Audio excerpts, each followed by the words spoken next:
নড়ার পরে এখান থেকে নড়বে, এখানে নামাজ পড়ে বাড়ি যাবে। নাহমাদুহু ওয়া নুসাল্লি আলা রাসূলিহিল কারীম। আম্মা বা'দু ফাউযু বিল্লাহি মিনাশ শাইতানির রাজীম। বিসমিল্লাহির রাহমানির রাহিম।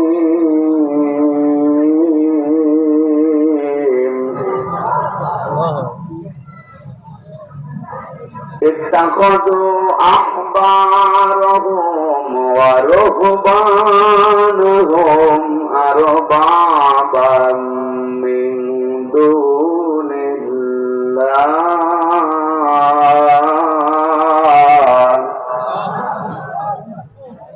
أربابا من دون الله والمسيح ابن مريم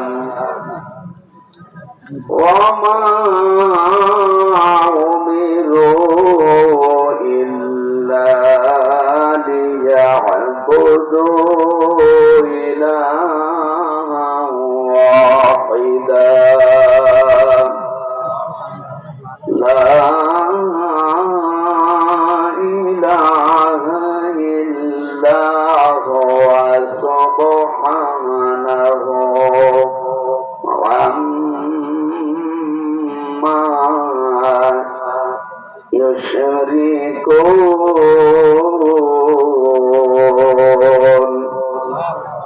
صدقت يا ربنا اللهم صل على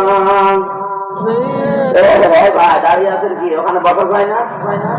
বারবার এক কথা বলা আগে কি পরিবেশ নিজেরা সুন্দর করতে পারেন না?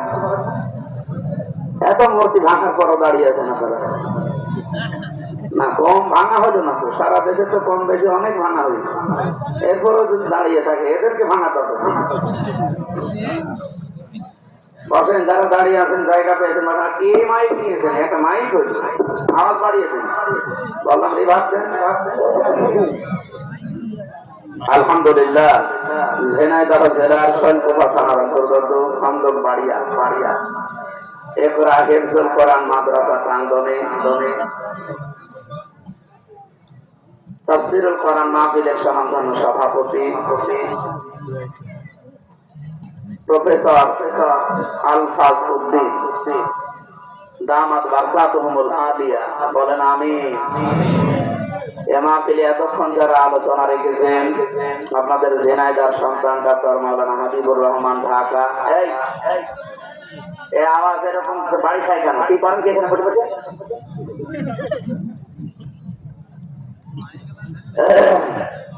মাওলানা হোসাইন আহমেদ মাহফুজ চুয়াডাঙ্গা, মাওলানা শামসুল ইসলাম বকুল কাতলাগাড়ি, এর প্রতিষ্ঠাতা যিনি এ থানার সম্মানিত ব্যক্তি, সমাজসেবক, অত্র এলাকার কৃতি সন্তান মরহুম অধ্যক্ষ সিরাজ আলী, হাজার হাজার মানুষকে যিনি জ্ঞান দিয়েছেন। আরে কি আশ্চর্য কথা বলেছেন, আওয়াজ বাড়িটা। মঞ্চে বসা আছেন আমার আরাফাতের অনেক ভাই, এখানে বসে আছেন হাজিউল হারামাইন যারা সম্মানিত ব্যক্তিবর্গ, সামনে বসা মুসলমান ভাইরা, পর্দার আড়ালের সম্মানিত মা এবং বোনেরা, প্রশাসনের ভাইরা, প্রাণ প্রিয় শৈলকুপাবাসী, আল্লাহর দরবারে শুকরিয়া জানাচ্ছি।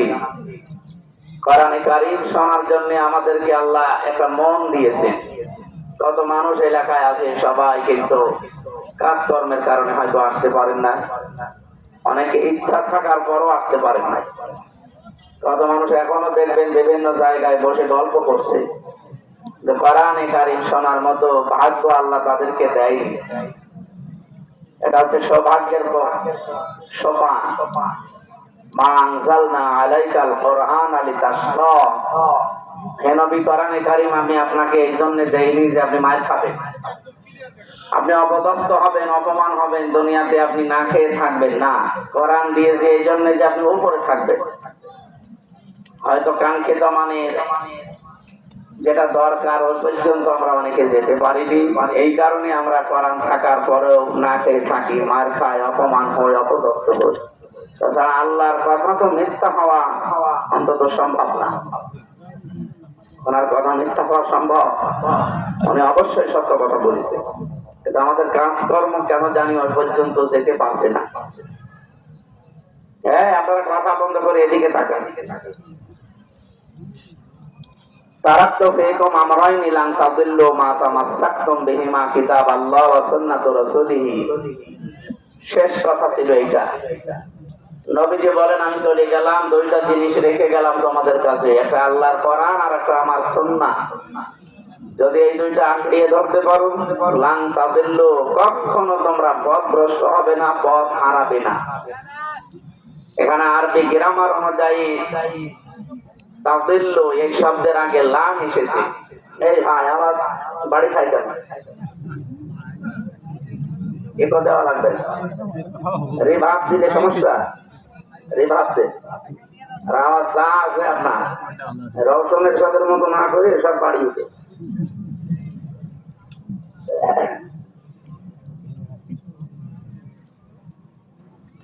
যেহেতু বিশ্ব নবী মুহাম্মদুর রাসূলুল্লাহ দুইটা জিনিসের নাম বললে আর গ্যারান্টি দিলেন কখন তোমরা পথ হারাবে না। আজ আমরা পথ হারিয়ে ফেলেছি।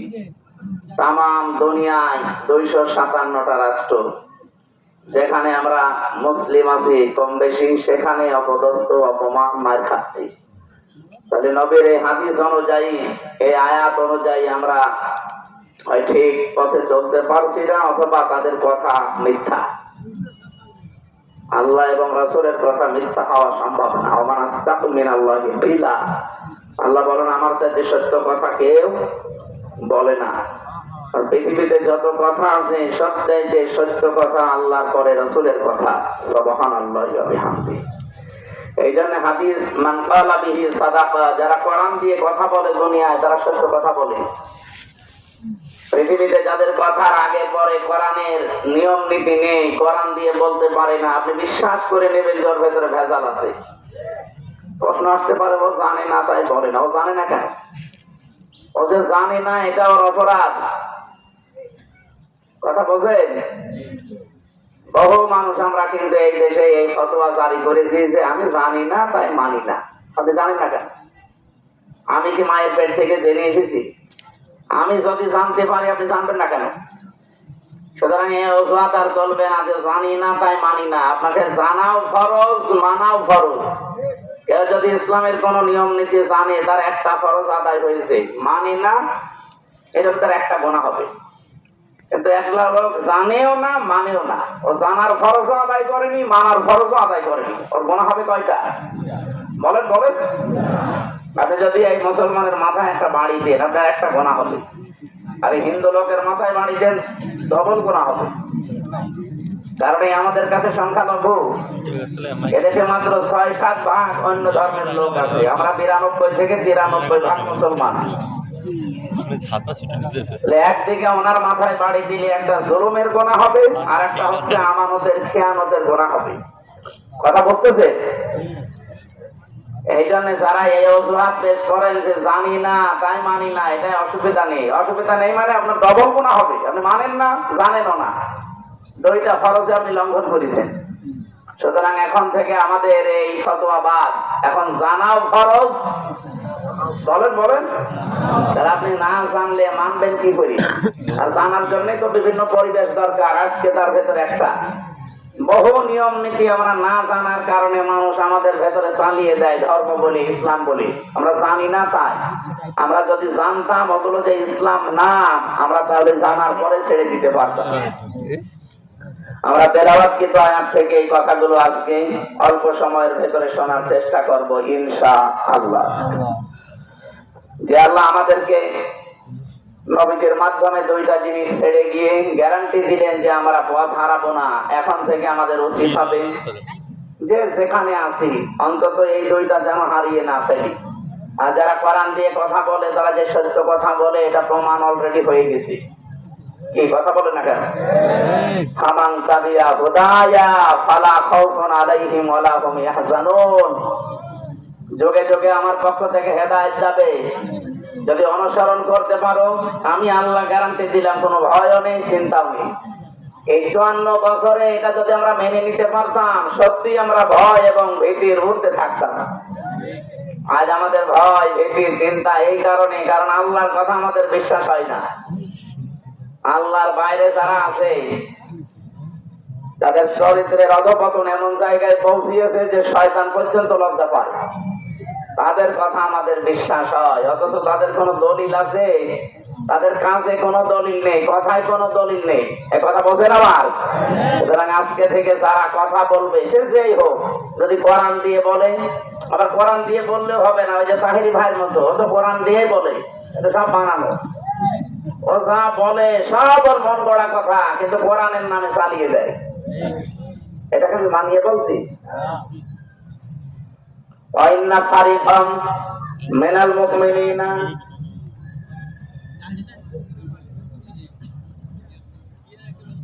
আল্লাহ রাব্বুল আলামিন জানিয়েছেন, ওয়াইন্না মিনহুম লাফারিকান ইয়ালবুনা আলসিনাতাহুম বিল কিতাবি লিতাহসাবুহু মিনাল কিতাবি ওয়া মা হুয়া মিনাল কিতাব ওয়া ইয়াকুলুনা হুয়া মিন ইনদিল্লাহি ওয়া মা হুয়া মিন ইনদিল্লাহ ওয়া ইয়াকুলুনা আলাল্লাহিল কাযিবা ওয়া হুম ইয়ালামুন।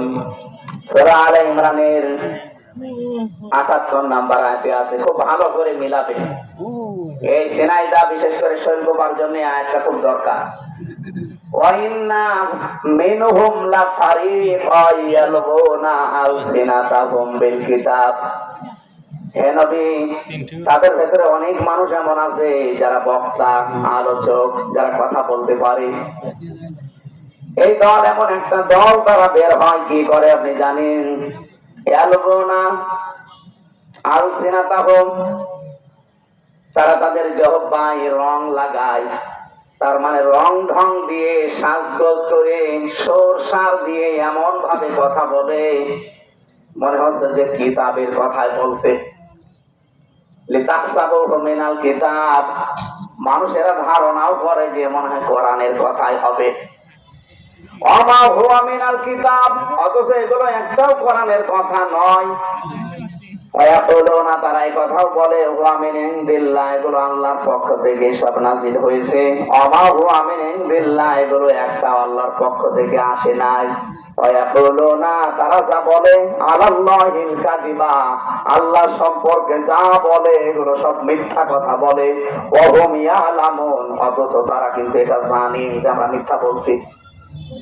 আপনি এখানে না বুঝলেও স্যার বুঝবে। আল্লাহর নামের সাথে অন্য কোন নাম কেউ যদি জুড়ে দেয়, তার ডবল শাস্তি হবে কিয়ামতে। এটা সূরা ফুরকান 19 নাম্বার পারা 4 নাম্বার পৃষ্ঠার 13 নাম্বার লাইনের 78 নাম্বার আয়াত, না 68 নাম্বার আয়াত, প্রথম অংশে আছে, আল্লাযীনা লা ইয়াদউনা মা'আল্লাহি ইলাহান আখার। খুব ভালো করে মিলাবে। আল্লাহ পাক বলেন, রহমানের যে বান্দা, তাদের 12টা গুণ দুনিয়ায় পাওয়া যাবে। তার ভেতরে একটা গুণ এই, তারা কখনো আল্লাহর সাথে অন্য কাউকে ডাকবে না। এই যে মা'আল্লাহি ইলাহান আখারা, আল্লাহকে ডাকে কিন্তু পাশাপাশি অন্য কাউকে তার সাথে জুড়ে দেয়।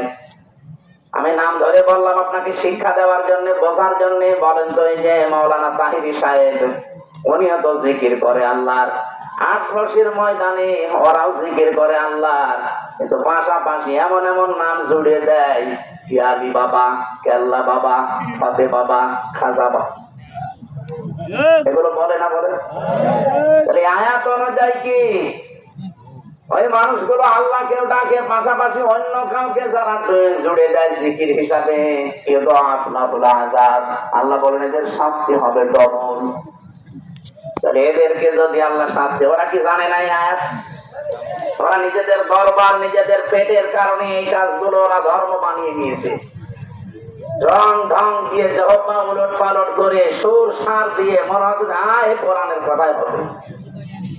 আপনি দেখেন সূরা আলে ইমরানের ৭৮ নম্বর আয়াতটা পুরোপুরি মিলে যাচ্ছে না এরকম বক্তাদের সাথে, এরকম পীরদের সাথে? কথা বলে না কেন? মনে হয় যে না, এ যত সুন্দর করে সুর-সার দিচ্ছে এমন হয় কোরআনের আয়াতই হবে। আর সাধারণ মানুষও তো এরকম, আরবিতে গালি দিলেও মনে করে হয় দোয়া করছে। আমি মাওলানা রুহুল আমিন ভাই একটা গল্প বলছিল আমার, দেখ ইমাম সাহেব সুদের বিরুদ্ধে ওয়াজ করেছে। মসজিদের সভাপতি সুদ খায়। সুদ মানে উনি ওই টাকা ছেড়ে রাখে, টাকা আসে, এই সুদ তো আর সহ্য পায় না। এরা কিন্তু মায়ের সাথে জেনা করার গোনা হচ্ছে। আপনার হাসতেছেন মানে আপনি টের পান কি করেন? আপনি ১,০০০ টাকা ছেড়ে রাখে, মাসে মাসে ২০০ টাকা করে বেশি দেয়। এটা যদি এলাকায় থাকে এটা বাদ দেওয়া লাগবে। ভাই কারা কারা এই কাজে আছেন ছেড়ে দেবেন, হাত তোলেন তো। আলহামদুলিল্লাহ, যাক এলাকায় তো আমার মনে হয় বলা ভুল হয়ে গেল।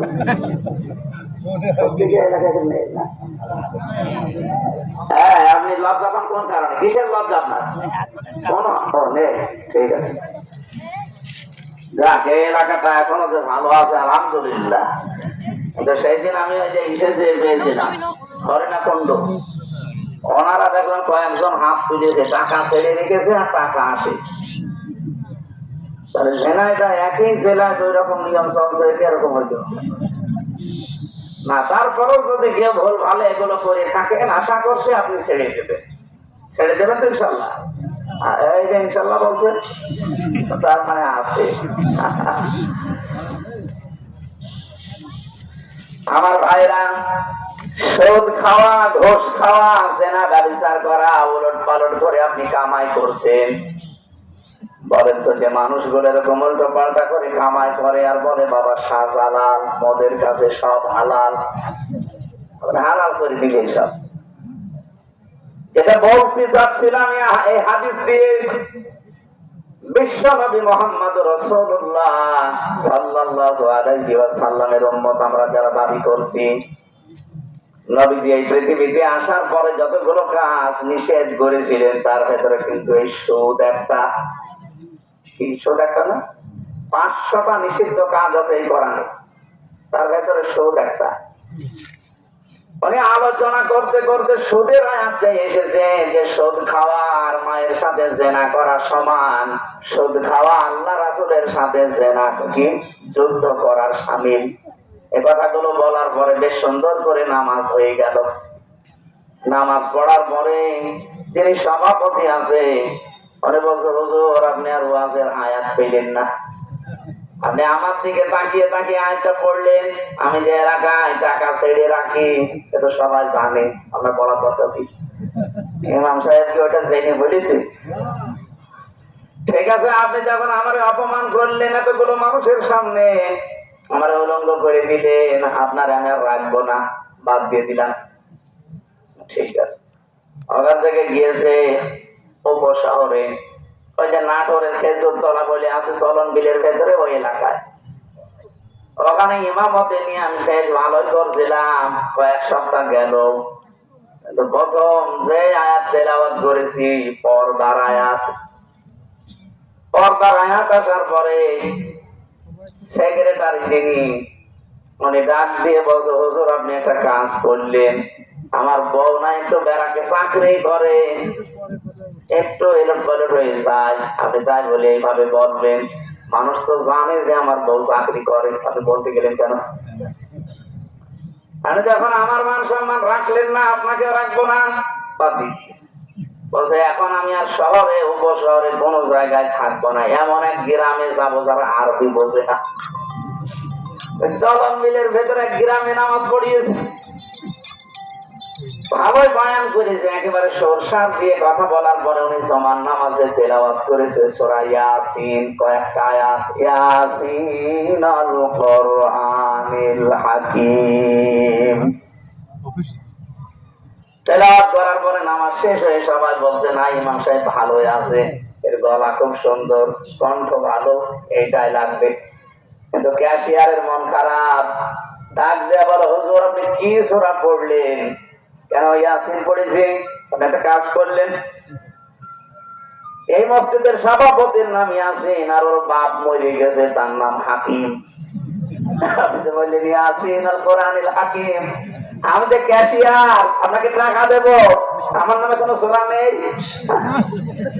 আমি আপনার নামে সূরা পাবো কোথায়? আপনার নাম তো বাবর মিয়া, বাবর মিয়া নামে কোনো সূরা আছে?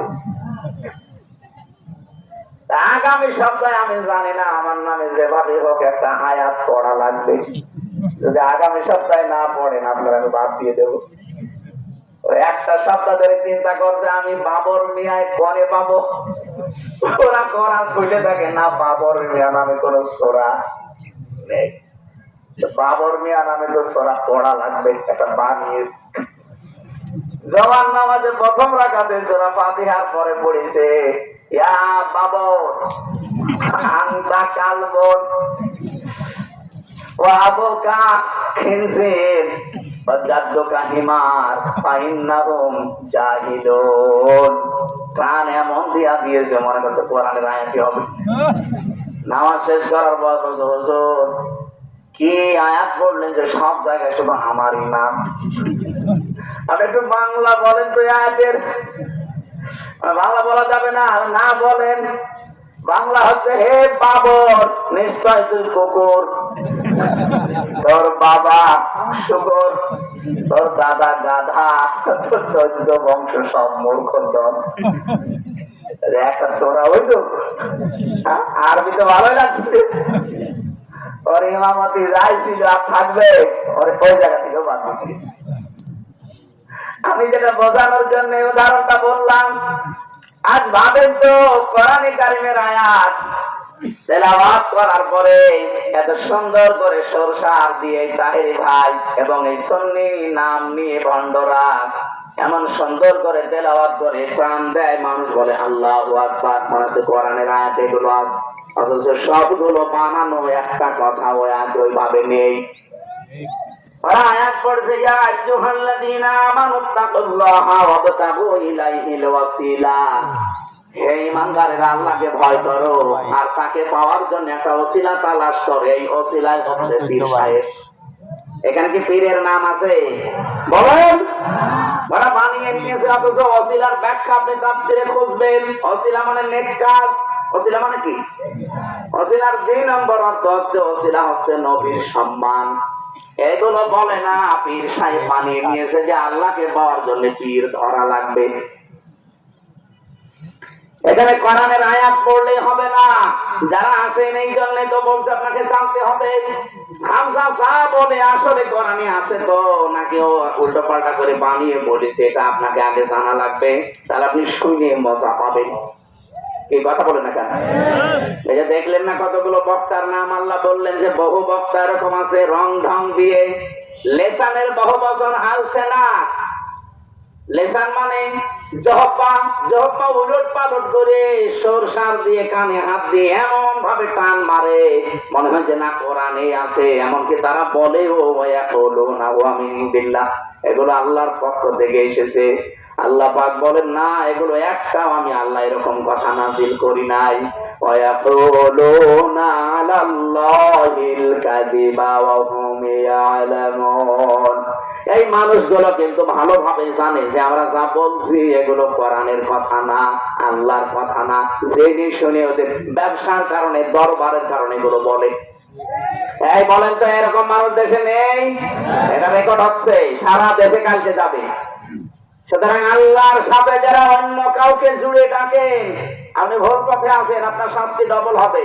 আর মনে করতে পারেন আলেম ডাকে, আলেমের সাথে আমি ডাকি, অসুবিধা কি? আরে ভাই আলেম ও তো জানেন, ও তো জানা শোনার পরে সত্য গোপন করে রাখছে। এক কথা বলেন না কেন? সুতরাং আপনি আমাকে, আমি যা বলছি এটা আপনি কোরআনের তাফসীরের সাথে মিলান, আর ওর কথাটাও মিলান। জীবনে ওর কথা তাফসীরের সাথে মিলবে না, ওর বাবার সাথে মিলবে। কারণ ওর বাবা তো দরবার ঠিক রাখার জন্য ওটা বানিয়েছে, আর আমার তো দরবার নেই, আমার ঠিক রাখার দরকার নেই। কথা বলছে না কেন? তাহলে ডবল শাস্তি হবে কোন মানুষের? যারা আল্লাহর সাথে অন্য কাউকে ডাকেন তাদের। সুতরাং আজকে থেকে মরণ পর্যন্ত জিকির হবে আল্লাহর, কিন্তু আল্লাহর পাশাপাশি অন্য কাউকে আর ডাকা বলেন বলেন।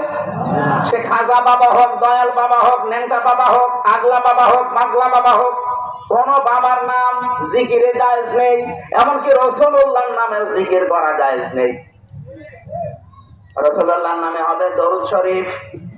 আমার সাথে একজন জেলে ছিল, এই 3টা বছর আমি পেয়েছিলাম তাকে, ওই যে শরীন চৌধুরী হত্যা মামলার আসামি মামুন।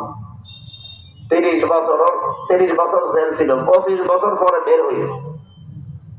মাঝে মাঝে দেখতাম রাত্রে 2:30 3টায় উঠতাম আমরা তাহাজ্জুদ পড়তে, আর ও উঠতো জিকির করার জন্য। উঠে একেবারে জিকির আরম্ভ করেছে, তাও জাতের জিকির না, জিকির করছে ইয়া রাসূলুল্লাহ, ইয়া রাসূলুল্লাহ। কি গো? মাওলানা মামুনুল হক আর আমি ওনাকে ডাকলাম, ভাই কি করেন আপনি? জিকির করি। জিকির মানে ইয়া রাসূলুল্লাহ, ইয়া রাসূলুল্লাহ কিসের জিকির? বলছে রাসূলের ইশকে। রাসূলের ইশকে কোনো জিকির আছে? আরে ভাই জিকির হবে তো আল্লাহর নামে। কে শিখিয়েছে আপনাকে আন্দাজে জিকির? উনি ওই দিন বলেছিল, মামুন সাহেব, হামজা সাহেব আমাকে শিখিয়ে দিয়েছে। একজন পাগড়িওয়ালা হুজুর এসেছিল, ছেলে সবুজ পাগড়ি মাথায় দেয়, তার মানে মাছ ভান্ডারি। এই হুজুর এসেছিল জেলখানায় জমি জায়গার কেস নিয়ে, তার সাথে আমি ছিলাম, তার কাছে জিকির শিখেছি। ওই তখন থেকে আমি চালাচ্ছি ইয়া রাসূলুল্লাহ, ইয়া রাসূলুল্লাহ। বললাম সে নাই, বুঝে শুনে ভুল করেছে, আপনি হয়তো না জেনে ভুল করছেন, আপনাকে আর ভুল করতে দেব না। বলেন জিকির রাসূলুল্লাহর নামে হবে না, জিকির হবে শুধুমাত্র আল্লাহর নামে। দেখলাম তার পরের কয়েকদিন উনি পাল্টিয়ে গেছে, আর ওরকম করে না। এবার আমরা যে আয়াত পড়েছিলাম ওই আয়াতের সাথে মিল আছে, ওইদিকে আমরা যাচ্ছি। রব্বুল আলামিন বলেন ইত্তাখাযু আহবারহুম ওয়া রুহবানাহুম আরবাবাম মিন দুনিল্লাহ আল মাসীহ ইবনে মারইয়াম। এখানে ইহুদি খ্রিস্টানদের কথা আল্লাহ রূপে জানিয়েছেন সূরা তাওবার 31 নম্বর আয়াত। রব্বুল আলামিন বলেন বহু মানুষ এমন আছে এই পৃথিবীতে, তারা তাদের আহবার এবং রুহবান, তার মানে এখানে 2টা কথা জানিয়েছেন। আহবার মানে ধর্মীয় পণ্ডিত যারা, আর রুহবান মানে যারা বৈরাগ্য, সংসার ধর্ম মানে নাই, যে পীর ফকির যারা দাবি করে, লালনের মাজারে যারা যায়, ওদের নাকি সংসার ধর্ম নেই, ওরা আল্লাহর রাস্তায় বেরিয়ে পড়েছে। ওটা আল্লাহর রাস্তা না, ওটা শয়তানের রাস্তা। দুনিয়ায় যত নবী রাসূল পাঠিয়েছে প্রত্যেকের সংসার ছিল না, খালি ঈসা নবীর বাদ দিয়ে। তিনি বৈরাগ্য না, তিনি দুনিয়ার সংসার ত্যাগী ছিলেন, তিনি সংসার ধর্ম করে যেতে পারেননি, কারণ তিনি এত ভক্ত হয়েছিলেন আল্লাহর আখিরাতের, যে একটা খাবারের জন্য, একটা পানি খাওয়ার জন্য একটা গ্লাস ছিল কাছে, কৌটা। উনি একবার লক্ষ্য করে দেখলেন সাগরের পাশ দিয়ে যাওয়ার সময়, যে সাগরের পাশ থেকে একজন পানি তুলে খাচ্ছে, নদী বা সাগর থেকে। সেই লোকটা যখন এই গ্লাসও নেই, তার কাছে কাপও নেই, হাতের আঁচলিতে পানি তুলে খাচ্ছে। ওর দিকে তাকিয়ে তাকে চিন্তা করলেন, আল্লাহ এই লোকটা একটা গ্লাস দিয়ে পানি খাবে, সেই গ্লাস ওর নেই, আর আমি একটা নবী, আমার গ্লাস থাকবে কোন কারণে? ও ছাতা আমার দরকার নেই, ফেলে দিলেন সাগরে। আপনি সেরকম হতে পারবেন? আপনি তো উল্টা পাল্টা কাজ করে বেড়ান, মহিলা নিয়ে গাঁজা খেয়ে আপনি চোখ মুখ লাল করে থাকেন। আপনি কিসের বৈরাগ্য অনুসরণ করেন? আপনি সূরা হাদীদের ভেতরে আল্লাহ রাব্বুল আলামিন, সূরা হাদীদের ভেতরে আছে, এটা আমি পেয়েছিলাম জেলখানায় থাকতে, আমি পড়ে পড়ে এটা বের করেছিলাম। সূরা হাদীদ থেকে শোনাচ্ছি, আগে একটু শিক্ষাটা দিয়ে দেই। রাব্বুল আলামিন বলেন وَجَعَلْنَا فِي قُلُوبِ الَّذِينَ اتَّبَعُوهُ رَأْفَةً وَرَحْمَةً وَرَهْبَانِيَّةً ابْتَدَعُوهَا مَا كَتَبْنَاهَا عَلَيْهِمْ إِلَّا ابْتِغَاءَ رِضْوَانِ اللَّهِ فَمَا رَعَوْهَا حَقَّ رِعَايَتِهَا।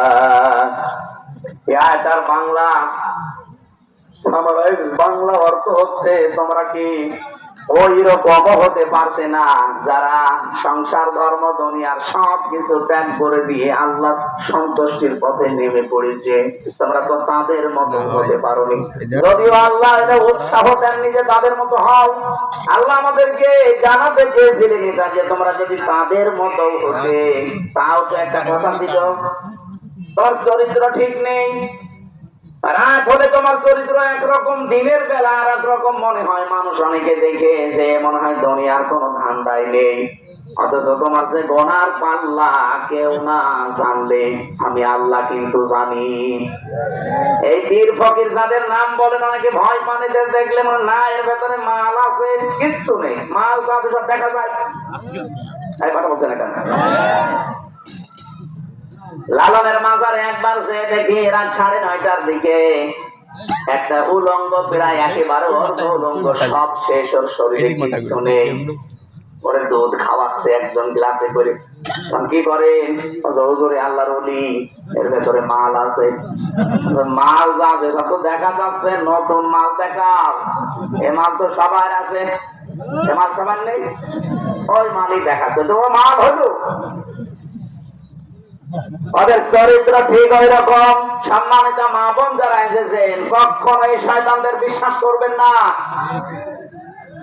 নবীজি আয়াত পড়ার পর একটা হাদিস বলছিলেন, তারা তাদের আহবার রহবান, তাদের ধর্মীয় গুরুদেরকে, তাদের ধর্মের আলেমদেরকে, বিশেষ করে ভণ্ড আলেমদের কথা এখানে আছে, আর যারা সংসার বৈরাগী এই মানুষগুলোর কাছে তোমরা তো রব মেনে তাদেরকে চলো, তারা যে হুকুম দেয় সেইটাই তোমরা করো, অথবা ঈসা ইবনে মারিয়ামকে তোমরা রব বানিয়ে ফেলেছো। সাহাবীরা বললেন, হুজুর আপনি আয়াতটা যে শোনালেন কই? আমাদের জীবনে আমরা তো এরকম আলেমদেরকে, ধর্মীয় পণ্ডিতদেরকে, পীর সাহেবদেরকে, সংসার বৈরাগী যারা, তাদেরকে তোমরা রব মানি না। রব মানো না মানে তারা যদি কোনো কিছু বলে যে এটা করো, তোমরা কি করো না? বলে হ্যাঁ করি। তারা যদি নিষেধ করে এটা করো না, তোমরা কি ছেড়ে দাও না? বলে হ্যাঁ তো করি। এইটাই তো রব মানা। রব মানে কি? ওনার আদেশ মানা লাগবে, ওনার নির্দেশ নিষেধ ছেড়ে দেওয়া লাগবে। সুতরাং আপনি কোন কাজও কিছু মানতে হলে আগে দেখবেন যে লোকটা নিষেধ করছে এর পেছনে আল্লাহ এবং রসুলের কোন দলিল আছে কিনা। যারা দরবারে গেলে বলে যে এমন বাবার মুরিদ আমি, নামাজ কালাম লাগে না, এটাকে আল্লাহ রাসূলের সাথে যায়? আরো জোরে বলেন। আরে ভাই, সত্যবা থানার বহু জায়গায় এগুলো চলছে, এই কারণে আমি বলছি। মানে কথা হয়তো কিছু জানে না, বহু জায়গায় এরকম ভণ্ডামি চলছে। রব্বুল আলামিন বলেন, আমা উমিরু ইল্লা লিয়াবুদু ইলাহা ওয়াহিদা। এই পৃথিবীতে তোমাদেরকে আদেশই দেওয়া হয়েছে যে ইবাদত যদি করতে চাও কার করবা? ইলাহা ওয়াহিদা, একজন ইলাহ, লা ইলাহা ইল্লাহু, তিনি ছাড়া কোনো ইলাহ নেই। ইলাহ মানে কি? ইলাহ চারটা অর্থ আছে। এক নাম্বার ইলাহ মানে মাহবুদ। মাহবুদ মানে ইবাদত পাওয়ার যোগ্য। ইবাদত পাওয়ার যোগ্যতা শুধুমাত্র আল্লাহর আছে, আর কারো নেই। এজন্য ইবাদতের ক্ষেত্র যখন আসবে, ভাই এবং বোনেরা এদিকে তাকান, ভাই এবং বোনেরা সবাইকে বলছি, ইবাদতের ক্ষেত্রটা যখন আসবে, দুনিয়ায় কারো কথা আর মানা যাবে না, কারণ ইবাদত সব লিমিট করা আছে। কেউ যদি বলে এই যে জোহরের নামাজ 4 রাকাত, একটু আর একটু বেশি করে 5 রাকাত পড়ে, পারবে? বলেন। কারণ ইবাদতটা লিমিট করা আছে। নামাজ পড়াও যেমন ইবাদত, নামাজ ছেড়ে দেওয়াও কি? নামাজ ছেড়ে দিয়ে ইবাদত না? যখন মাথার উপরে সূর্য থাকে, যখন সূর্য ওঠে, যখন ডোবে, এই 3 সময় নামাজ না পড়া ইবাদত। তাহলে ইবাদতটা বুঝতে হবে, ইবাদত হচ্ছে আল্লাহর হুকুম যেটা আসবে মেনে নেওয়া, যেটা আসবে নিষেধ ওটা ছেড়ে দেওয়া। ওটা যদি আপনার ভালো নাও লাগে তাও মানা লাগবে। কথা বলেন না কেন? তাহলে এখান থেকে আমরা শিক্ষা পেলাম কি? যেহেতু আল্লাহ এক, ইলাহা ওয়াহিদা, একজন ইলাহ। ইলাহ শব্দের প্রথম অর্থ বললাম মাহবুদ, আর মাহবুদের বাংলা অর্থ হচ্ছে ইবাদত পাওয়ার যোগ্য। ইবাদত পেতে হলে আল্লাহ বাদে কোন সত্তা নেই, পৃথিবীতে কেউ নেই যে তার ইবাদত করা যাবে। ইবাদতের বাংলা অর্থ কি বলেছি বোঝা গেছে যে আল্লাহর নিষেধ আল্লাহর আদেশ এই দুইটা মেনে চলার নাম ইবাদত। সুবহানাহু আম্মা ইউশরিকুন, আল্লাহ পবিত্র, তার সাথে কাউকে শিরিক করবা না। পীর ফকির দিয়ে, ধর্ম ব্যবসায়ী দিয়ে, হাজারো সন্ন্যাসী দিয়ে এগুলো ইসলামকে ধ্বংস করার জন্য অনেক কাফের মুশরিক, বিশেষ করে খ্রিস্টান আর ইহুদিরা এদেরকে লাগিয়ে দিয়েছে। এই 15.5 বছরের দিকে তাকান, এই শিরিককারী, বেদাতকারী, কুফরিকারী, সর্বরে সুন্নি নাম নিয়ে এই আলেমগুলোর কোনো সমস্যা ছিল না দেশে। তাদেরকে বাতিলরা আরো টাকা পয়সা দিয়ে ওরস শরীফ করিয়েছে, নওরস শরীফ করিয়েছে, ইসালে সাওয়াত করিয়েছে। ওই আলেমের মতো আরেকজন আলেম যারা কোরআনের তাফসীর করে সেগুলো 144 ধারা জারি করেছে। তার মানে ওদেরকে চালাচ্ছে অবশ্যই বাতিল এবং জালেমরা। তাদের টার্গেট এই যে তারা আল্লাহর পথ থেকে মানুষকে দূরে সরিয়ে রাখবে। আল্লাহ পাক বলেন, ইউরিদুনা, তারা চায়, আইয়াতফিউ নূরাল্লাহি বিআফওয়াহিহিম, ওরা মনে করেছিল যে যেভাবে সেভাবে লোক আল্লাহর এই নূর, এই কোরআন, এই ইসলাম আস্তে করে দুনিয়া থেকে নিভে যাবে। ওয়ায়াবাল্লাহু ইল্লা আইয়ুতিম্মা নূরা, কিন্তু না, আমি আল্লাহ, আমার একটা সিদ্ধান্ত আছে যে আমার নূর, আমার ইসলাম আমি দুনিয়ায় জ্বালাবই। ওয়ালাউ কারিহাল কাফিরুন, যদিও কাফেরদের কাছে এটা মন খারাপ হবে। আমার মনে হচ্ছে আয়াতটা বাংলাদেশে 100 ভাগ মিলে গেছে। জালেমরা তো চেষ্টা চালিয়েছে, অনেক ভণ্ড পীরকে, ধর্ম ব্যবসায়ীকে, অনেক মাজার আলাকে এই কাজে লাগিয়ে দিয়েছিল সুন্নির নাম নিয়ে। নিজেরা করছে একদিকে, এদেরকে ইসলামের একটা লেবাস পরিয়ে, মুখোশ পরিয়ে লাগিয়েছে। এরা নতুন নতুন ইসলাম বের করতো, এদের কোনো সমস্যা ছিল না। আরো বাতিলরা এদেরকে টাকা পয়সা দিয়ে অর্থনৈতিক সাপোর্ট করতো। বলেন তো, ইসালে সাওয়াবে বাধা হয়েছে বাংলাদেশে, আপনি পেয়েছেন? বলেন না কেন? ওরস শরীফে বাধা হয়েছে কেন? নওরস শরীফ হয়, খসরস শরীফ হয়, গোসল শরীফ হয়, কোন জায়গায় বাধা নেই। একটাই কারণ সেখানে তো কোরআনের কথা, হাদিসের কথা, নবীদের কথাই বলা হবে, বাধা নেই কেন? আর আমরাও কোরআনের কথা, হাদিসের কথা, নবীদের কথা বললে 44 ধারা জারি করে দাও। পার্থক্য এইটাই, জালেমরা খুব ভালোভাবে জানে যে আমরা যা করছি আল্লাহর নূরকে ধ্বংস করার জন্য, এরা একই কাজ করছে, শুধু লেবাস করে। কিন্তু হামজা যেটা করছে, আল্লামা সাইদি যেটা করছে, এটা যদি জনগণ জেনে ফেলে, তাহলে আমরা যে অবৈধ চেয়ারে আছি, এ চেয়ার থাকবে না। কারণ তাফসীর মানে খুলে ফেলা। তাফসীর মানে কি? একটা আবরণ দিয়ে ঢাকা আছে, আবরণটা তুলে ফেললে আপনি দেখতে পারবেন যে কি আছে ভেতরে। তাফসীর যারাই করে তারা সমাজ, পরিবার, রাষ্ট্রের বিভিন্ন অসঙ্গতি গুলো তুলে ধরে যে এটা ইসলাম না, এটা ইসলামের নামে বানানো, এটা জুলুম, এটা কুফরি, এটা শিরক, এটা বেদাত। তখন ওই মানুষগুলো যারা নিজেরা এগুলো তৈরি করে ব্যবসা করে খায়, ওই মানুষগুলো চিন্তা করবে জনগণ তো ভেঙে ফেলবে যে আমি কয় নাম্বার। তখন ওরা বাধা দেয় যে এখানে রাজনীতি হবে, এটা বন্ধ করে দাও। গত বছর ঠিক এই কায়দায় বন্ধ করে দিয়েছে। এইটা এই কথা বলছে না কেন? আমি আসার পর আমাকে ঘর দিয়ে দিল, বলতে দিল না। অথচ ওই জায়গায় আমার মনে হয় যদি কোন দরবারওয়ালা, মাজারওয়ালা, কোন সুন্নি তাহেরি ভাই আসতো বা কানাবত বলেন, ওই সেই নাচা আছে আরম্ভ করতো। কথা বলুন, এরা যত ষড়যন্ত্র করেছে জালেমেরা, কাফেরেরা, মুশরিকেরা, ধর্ম ব্যবসায়ীরা, মুকুটধারীরা, জীবন সফল হতে পারবেন না। ওয়ায়াবাল্লাহু ইল্লা আইয়ুতিম্মা নূরা, আল্লাহ বলেন আমার নূর আমি জ্বালাবই, এটা আমার সিদ্ধান্ত। আল্লাহ যদি কোনো সিদ্ধান্ত নেয় বাস্তবায়ন হবে না। আরো জোরে বলেন। এই জন্য মা বোন যারা এসেছেন, কোন পীর ফকির ভণ্ড যারা এই সংসার বৈরাগী নাম নিয়ে মুখোশধারী যারা আছে, ওদেরকে বিশ্বাস করবেন না। কিসের পানি পড়া নিতে যান আপনি? পর্দা করা আপনার জন্য ফরজ, আর পানি পড়া নিয়ে আপনার জন্য ফরজ। যদি কিছু লাগে আপনি সূরা ফাতিহা নাস ফালাক করে নিজে পানি পড়ে খাবেন, ওইটাই আর উপকার হবে। পর্দার বিধান লঙ্ঘন করে চলে যাচ্ছেন সৈকত বাজারে, কোন ঘন্টা কোন দিক থেকে বের হয়েছে। আর ভাই সারা জীবন আপনি এক জায়গায় করলে একটা ফরজের দাম পাবেন।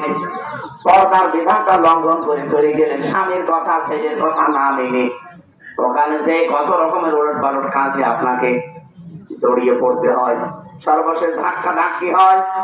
এক কথা বলছে না, কত মেলায় যায় মেয়েরা, কত অনুষ্ঠানে যায়, ওরসে যায়, নারী পুরুষ এক জায়গায় জিকির করে। এই বলেন তো এখানে যারা পুরুষ মানুষ বসে আছে এদিকে তাকান, মহিলা প্যান্ডেলের দিকে নেই বলেন, ওই যে জায়গাগুলো ফাঁকা পড়ে আছে। এখন যদি বলি মা বোনেরা এসে মাঝে মাঝে বসে পড়েন, জায়েজ আছে? জায়েজ নেই মানে? এখানে যদি জায়েজ না থাকে তাহলে দরবার গুলোতে নারী পুরুষ এক জায়গায় জিকির করে জায়েজ হয় কি করে বলেন? আপনি এখানে মেনে নিতে পারছেন না, ওইটা তো কোরআনের অনুষ্ঠান বলে চালিয়ে দেন।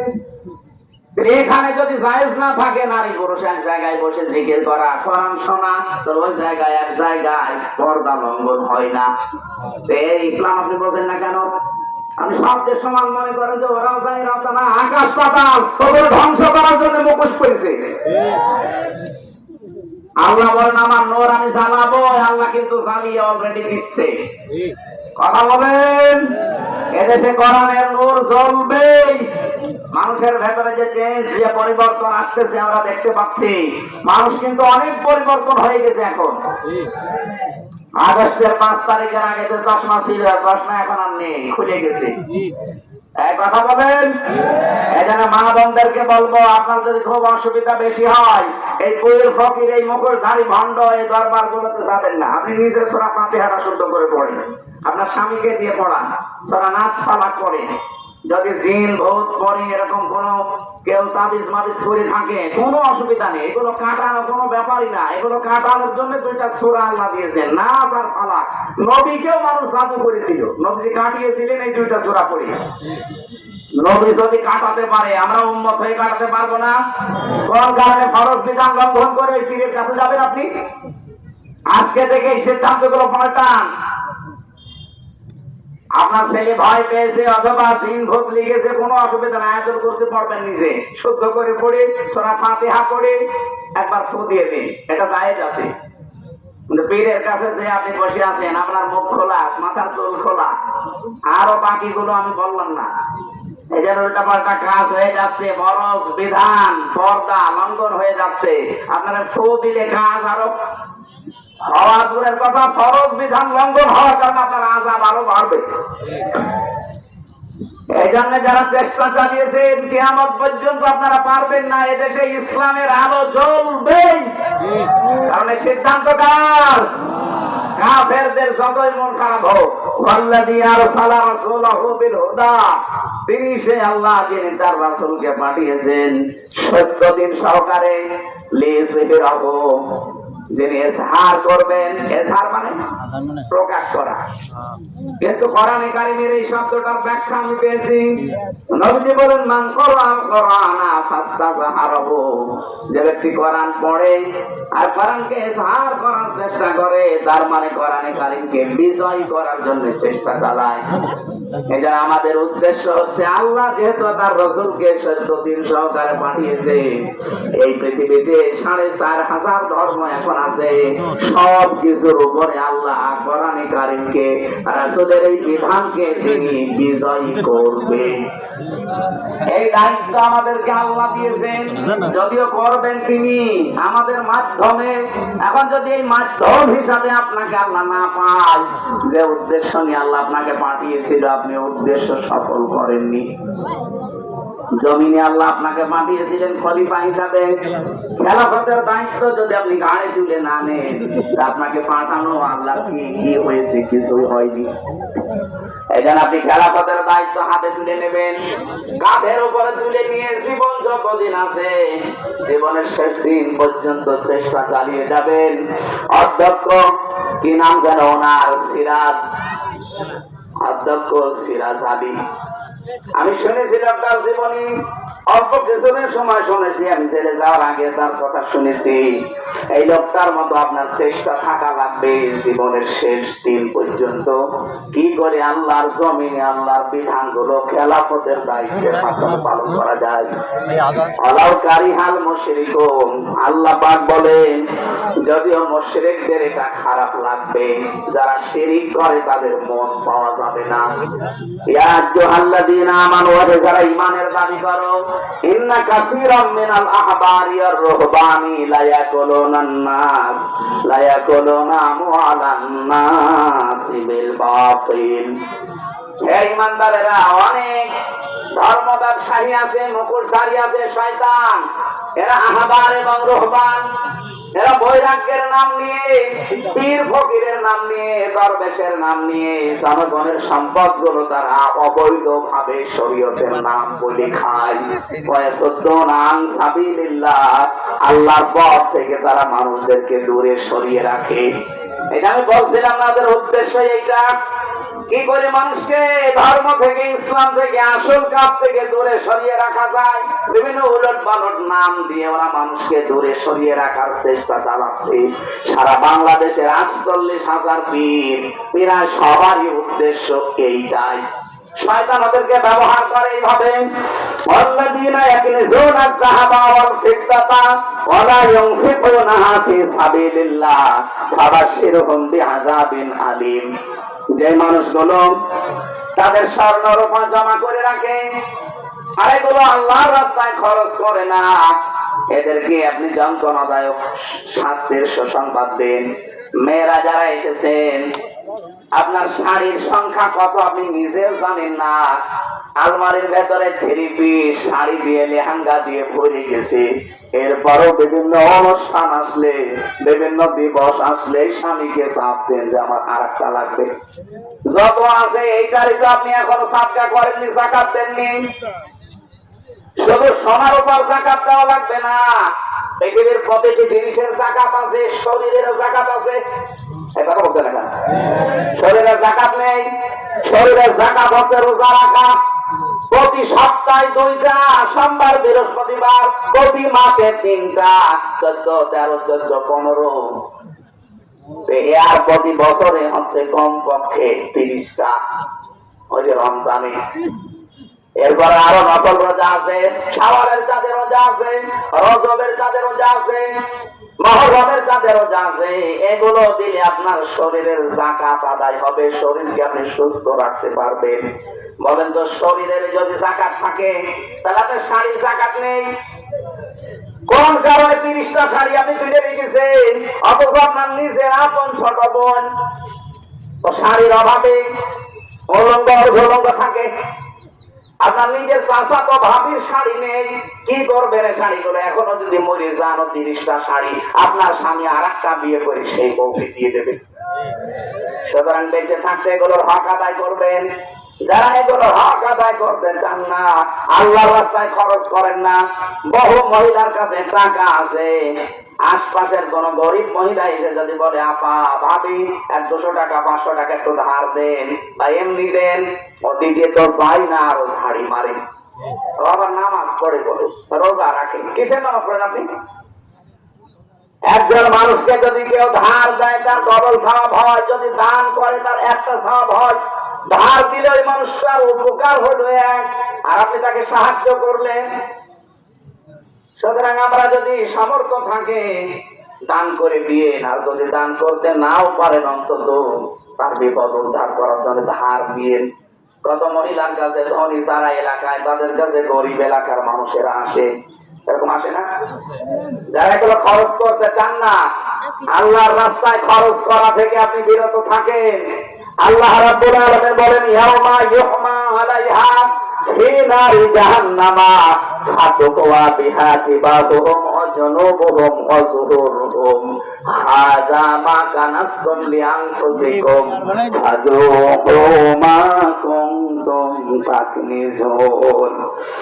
যারা তাদের সম্পদের যাকাত দেননি, 7.5 ভরি সোনার উপরে হয়ে গেছে, যাকাত দেননি, 52 ভরি রূপার উপরে হয়ে গেছে, যাকাত দেননি। প্রশ্ন আসতে পারে, আমার 7.5 ভরি না, আমার 7 ভরি হয়েছে, 1/2 ভরি হলে যাকাত দেওয়া লাগবে, এটা জানা কি না? এরকম চালাক মানুষ নেই।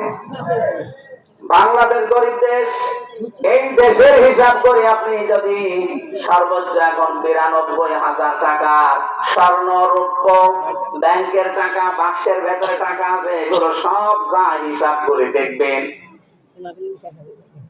যদি এক বছরের সম্পদ গুলোর উপরে পার হয়ে যায় 92,000 টাকার মালামাল সব মিলে যদি হয়ে যায়, আপনাকে 100 টাকায় 2.5 টাকা জাকাত দেওয়া লাগবে।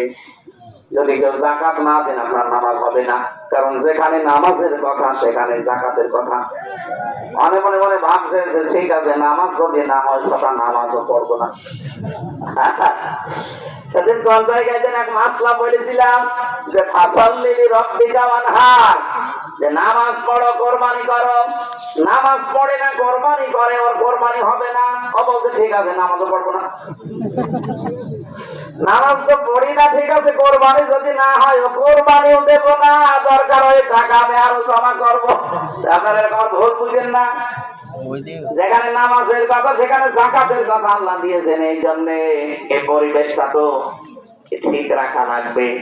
যারা জাকাতের সম্পদ গুলো না দিয়ে নিজের কাছে কক্ষিগত ভাবে রেখে দেন, আপনার শত্রু দিনের পর দিন বাড়তে থাকবে। আর কিয়ামতের ময়দানে এই মালগুলো আমার আল্লাহ আগুনে চালাবে, জাহান্নামের আগুন দিয়ে। এরকম বড় বড় শিক গরম করে কপালের উপরে, বুকের উপরে, পিঠের উপরে লাগাবে আর বলবে এইটাই তোমার সেই মাল, এখন কেমন লাগে, মজা চাকো। এই বিপদ আসার আগে আমরা যেন পরিবর্তন হই আয়াতগুলো থেকে। আল্লাহ তাওফিক দেন, আমিন আমিন, আল্লাহুম্মা আমিন। لا حول ولا قوة إلا بالله العلي العظيم. اللهم اغفر لي وارحمني واهدني وعافني